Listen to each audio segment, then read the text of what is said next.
You ready to you jump right into this? Yeah. All right, let's start with the most obviously important transfer of the week. The rumor that Matt Miazga might be going to FC Cincinnati. Biggest move of the week, maybe biggest move in MLS history. That's for debate. So Miazga is rumored to head over to FC Cincinnati, potentially just to get himself into the mix for the World Cup. Obviously has not had a great time abroad after leaving the best club in MLS. Red Bull makes, the world takes, but the world may not use him correctly. What are your thoughts on the move itself? I think FC definitely need defensive help. I don't know how I feel about Miazga right now. Obviously, he was a staple for the men's national team for a little while. Him and Brooks were like the definite 1-2, I feel like, at center back. But I think definitely his move to Chelsea was not good. It absolutely stunted his career. It just put him on loan to going into multiple different systems. I feel like it was definitely super hard for him to like lock down and, you know, commit to playing well in a certain system.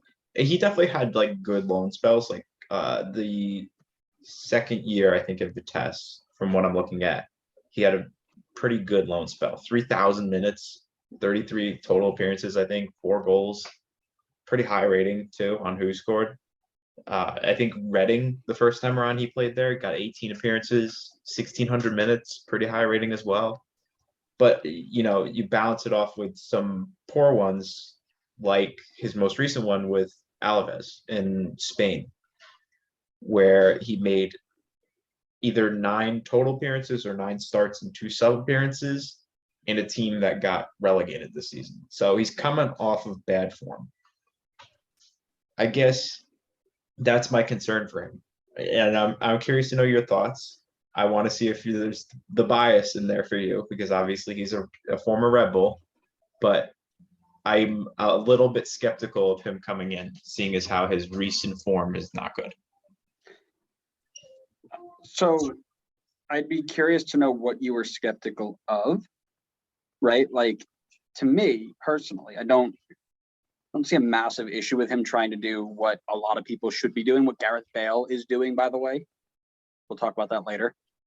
He's moving to get minutes before a World Cup, right? If he was at La Liga, he'd be playing either, he was on loan, right? So he'd go back to Chelsea, ride the bench again, or get loaned out to a team and have to adapt to another system, another culture, depending on where he went. I mean, he's been in France, Netherlands, England, Belgium, and Spain in a 5-year span, right? Not only are you, I mean, you got to think about what happens when you go on loan, right? You're not buying a house, you're living out of a hotel, right? Maybe they have a place for you to stay, a nice, like they rent out a house for you, but you're not living in, you know, you're not going home to the same people every day. You're probably not with a family, probably not doing much of anything outside of training and going back home.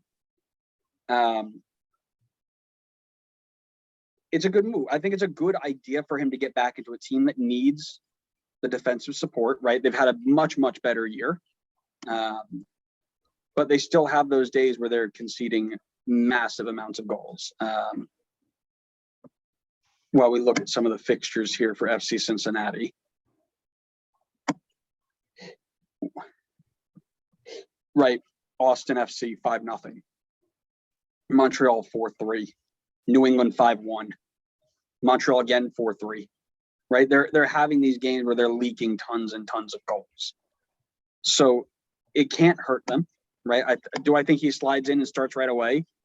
Actually, maybe. He probably has a decent shot, right? But one of the things that I'd be really interested to see is what he was able to learn while he was away and bring it back here.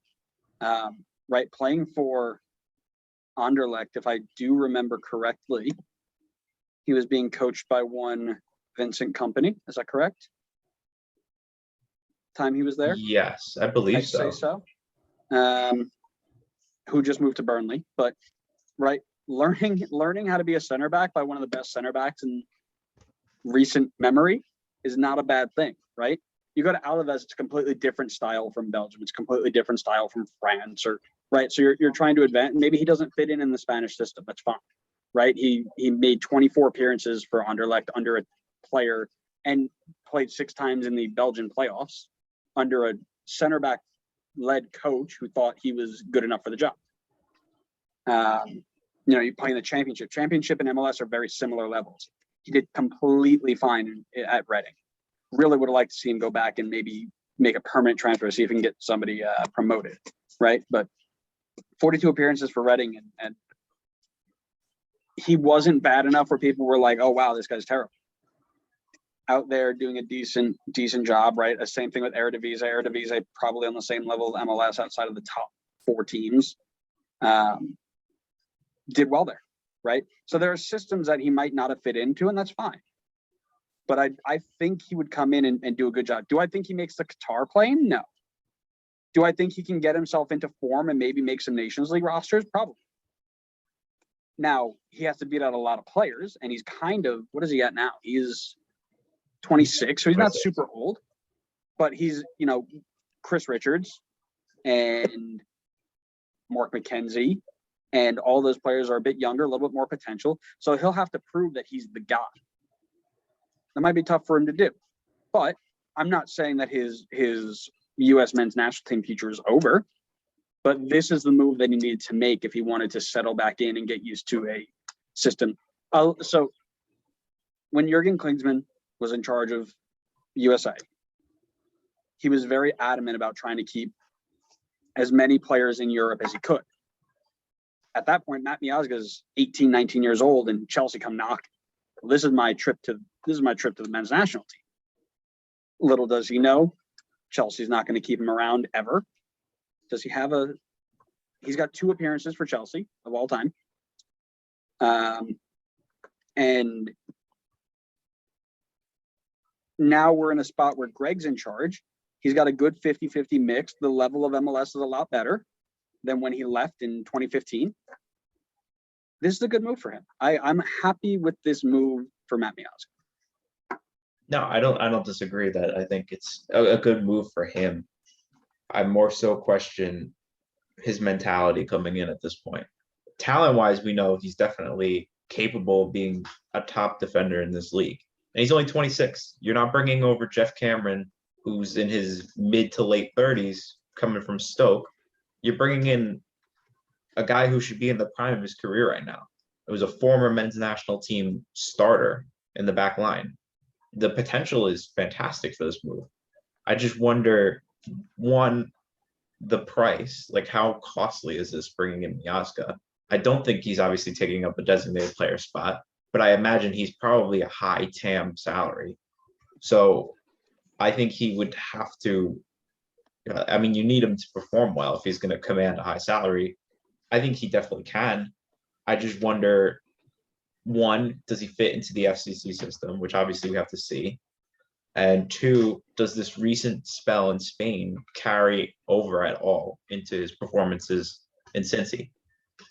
I think it's worth the chance taking the shot on Miazga if you're FCC, because this is a move that, if it goes right, gets you in the playoffs. Because right now they're borderline. They're kind of on the cusp of making it in.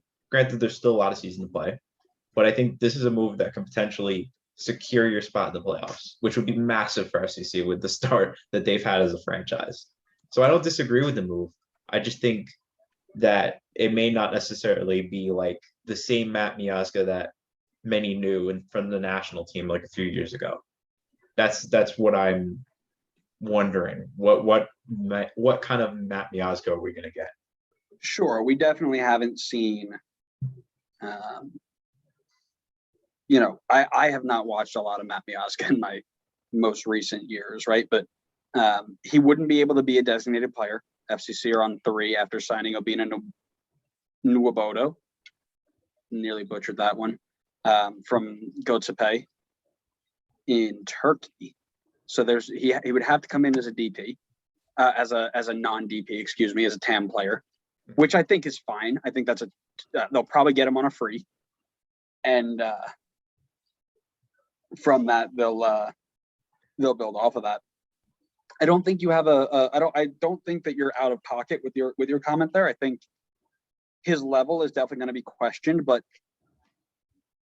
he had a bad year at Alaves, no question. I mean, I think you saw the Twitter clip that went semi viral of him trying to play out of the back and gives it right to the striker of whatever team they were playing. That led to them conceding. I mean, the game was 3-1. It was over. It was out of reach, but they definitely weren't building a comeback after that. I think this is a reset for him. I think even if he had a bad year and he's in his own head, right, he's not getting on the plane to Qatar. At 30 years old, if he really gets into form, are we thinking maybe he's a 2026 guy? Maybe. And I'm not saying a starter. I'm saying, if we're looking at center back 3 and 4, he might, maybe he works himself in, right? But quite clearly, he can't get himself settled going on loan after loan after loan after loan. So come back here for 2 years, get yourself into form, get yourself settled, get yourself comfortable, make another move to a non-Chelsea team. Go make a move to Reading again. Go make a move to mid-level Bundesliga, right? Go test yourself in those waters where you can be successful, and you match a level that you can play at. Raise your international stock, see what you can get. But he's not going to do it jumping from loan to loan to loan to loan, getting a few minutes here, a few minutes there. He needs to be an everyday in and out player, and he can do that at FC Cincinnati, where if we look at their squad really quick, you're going up against Nick Hagland, Ian Murphy, Tyler Blackett, Alvis Powell, or Jeff Cameron.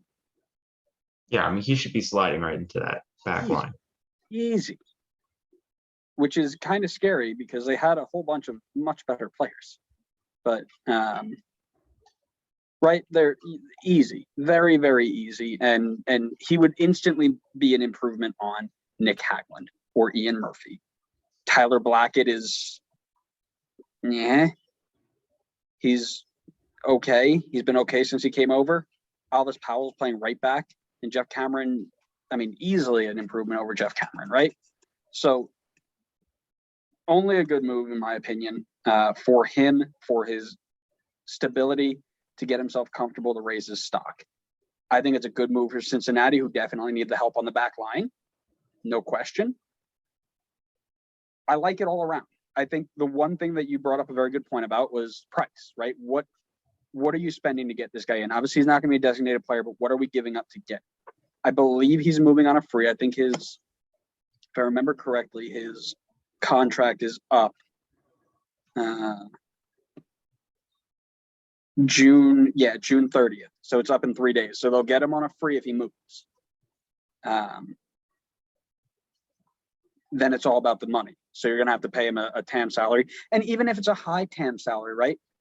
Look at that back line and look at where you are in the standings right now. Clearly, it's done just enough, right? But if you're able to improve yourself just a little bit more in that back line, you take those 4-3 games that you're losing, they become 3-2 games, right? Those 3-2 games are 3 points, or 3-3 games. That's a point closer to playoff safety, right? Yeah. And that's the way you have to look at it. And again, you're not getting a ton of money for being playoff team, right? It's not like the Premier League, but still a good move on his part. I like this. I like everything about this. So I got a really quick question for you, because I don't want to harp on Miazga too long, because yes, you do. We still have a few more transfers that we want to go over. But if Miazga comes back, slides into FCC and plays really well, becomes one of the top defenders in MLS, what does that say to you about MLS as a league? Does it say that it's easy, or does it say that maybe Americans struggle to adjust in Europe? This is is it better for Messi to fail or be successful in MLS? This is the same question, but from Miazga. It's basically the reverse of that. Yes, yeah. You're taking the same question, but instead of asking reversing the scenario, I guess. Yes, you're saying, I guess, what happens when he gets to be really good?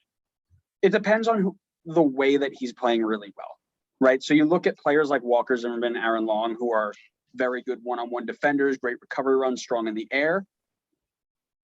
That is better than just being a part of a good team. Like, if he joined LAFC and filled in next to Chiellini, and Chiellini was doing all the work and he's just kind of hanging out there. But he's going to go to Cincinnati where he's going to play against the Insignes, Josef Martinez, Tom Barlow. You've got all these very dangerous. I can't even say it with a straight You face. can't. No, you can't. Stop it. Right. Cuco Hernandez, we're going to talk about in a little bit. The East is going to have some very, very interesting attacking options this year that he's going to have to deal with not a lot of help around him, right? That's the other important part we got to remember is he's not going to have a ton of help around him. People are going to, again, you're going to have the people who are going to say, oh, it's just MLS. If he goes over there, if he goes over there and does well, hooray, it's just MLS. Or if he goes over there and does poorly, wow, he can't even cut it, right? You're never going to win with it.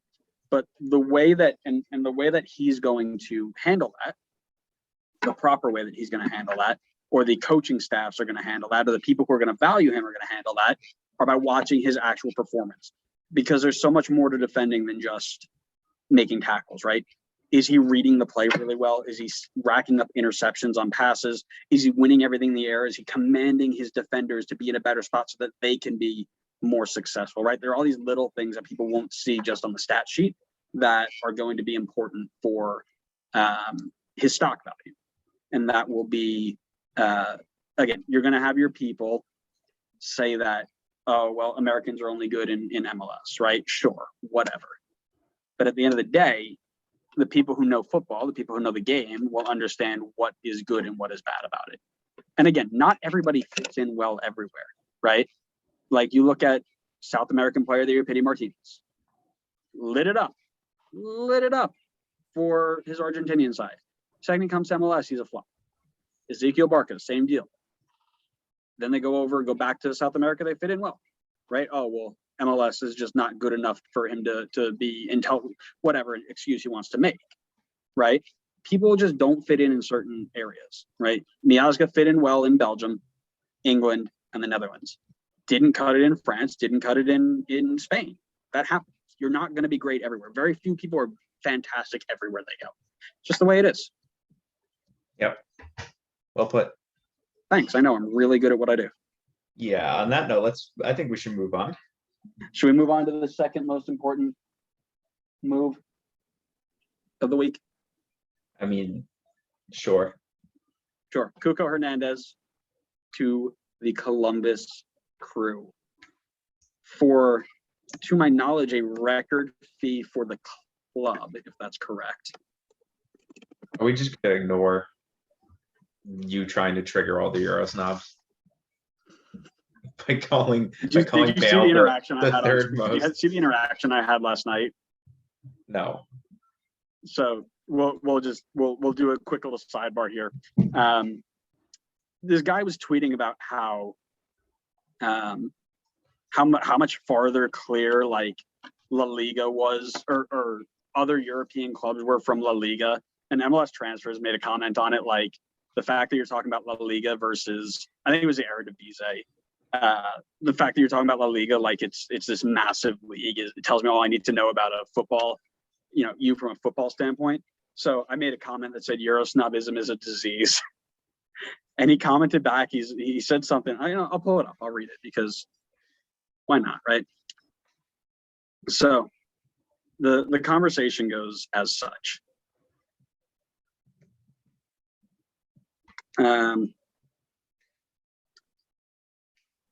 When you talk about La Liga like this, I really know what type of fan you are. Very sad. And I go, Eurosnobism is an epidemic, but at least you can get a laugh out of it. And this guy goes, Spanish La Liga is in Europe, right? How am I a Eurosnob for telling the truth? It's a joke league. And I go, I don't think you know what a Eurosnob is. He goes, no, you don't. Go freak out over MLS and leave EuroLeague talk to us. And I just laughed. I said, yeah, that's what I meant by you guys can make us laugh a little bit. Thanks for that. He goes, I don't know why you're getting so butthurt over La Liga that you've never seen a Spanish league game besides the overrated Clásico. And then I sent him this gif of a dancing cat. It says, okay. And that's where the conversation ended, because it was 11 o'clock. I wasn't dealing with that. But yeah, Eurosnobism is an epidemic, and we are here to stop it with whatever that was. the main point of that thing is this guy doesn't know what he is, but he thinks he does, because he claimed that he wasn't a Euro snob because he was supporting leagues in Europe. So really good stuff. Really happy about that.